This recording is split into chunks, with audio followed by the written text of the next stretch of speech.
नमस्कार मित्रांनो, मी या ठिकाणी उभा आहे आणि मी जेथे उभा आहे ती चंद्र नसून पृथ्वी आहे. आणि याचा जर पुरावा तुम्हाला पाहिजे असेल तर ही माझ्या पाठीमागची झाडी बघा. आणि ही झाडी फक्त आणि फक्त पृथ्वीवरच दिसते. चंद्र किती सुंदर दिसत असला तर अशी झाडी चंद्रावर बघायला भेटत नाही. हे विज्ञानानं आपल्याला सिद्ध करून दिलं आहे. आणि चंद्र हा आपला आजचा विषय आहे. आणि चंद्रावर बोलायचं झालं तर चंद्र हा फक्त आणि फक्त दुरूनच सुंदर दिसतो. म्हणून लग्नाच्या आधी प्रेयसीला सर्वजण चंद्राची उपमा देतात. परंतु त्याच प्रेयसी सोबत जर लग्न केलं आणि ती आपली बायको झाली तर त्या बायकोला कोणीही चंद्राची उपमा देणार नाही. आणि चंद्राबद्दल बोलायचं झालं तर आपल्या घरातला तो तवा आणि दुसऱ्याच्या घरातला तो चंद्र अशी एक सार्वजनिक दृष्टी प्राप्त झालेली असते. आपल्या घरातला तवा कसा का असेना परंतु तोच तवा आपल्याला रोज भाकरी भाजून देत असतो. म्हणून त्याच तव्याला तुम्ही चंद्र समजलात तर ते तुमच्या आरोग्याला उत्तम राहील.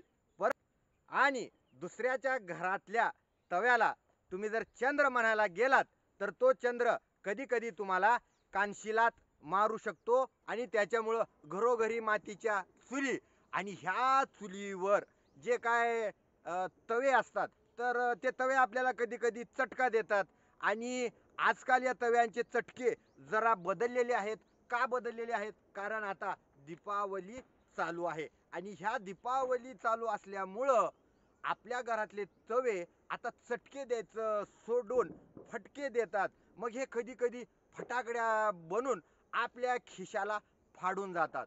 आणि मग कधी कधी हे लक्ष्मी तोटे बनतात आणि आपल्या लक्ष्मीला तोटा करून जातात. आणि मग कधी कधी हे आटोम बॉम्ब बनून आपल्याला काय तर आयटम बनून बनवून नाही हो, बनवून काय तर गुलाबजाम, श्रीखंड, बासुंदी खायला देतात. आणि त्याच्यामुळं कसं आहे की या आपल्या घराघरातल्या फटाकड्या, लक्ष्मी तोटे, आटोम बॉम्ब, तवे, चंद्र ह्यांच्या बरोबर तुम्ही जर जुळवून घेतलात तर आणि तरच तुमची दीपावली चांगली जाणार आहे. त्याच्यामुळं आता दीपावली कशी साजरी करायचं ते तुमचं तुम्ही बघून घ्या. माझ्या भावना तुमच्यापर्यंत पोचल्याच असतील अशी आशा व्यक्त करतो. आणि परत एकदा सर्वांना दीपावलीच्या खूप खूप खूप खूप आभाळभर हार्दिक शुभेच्छा देतो. धन्यवाद.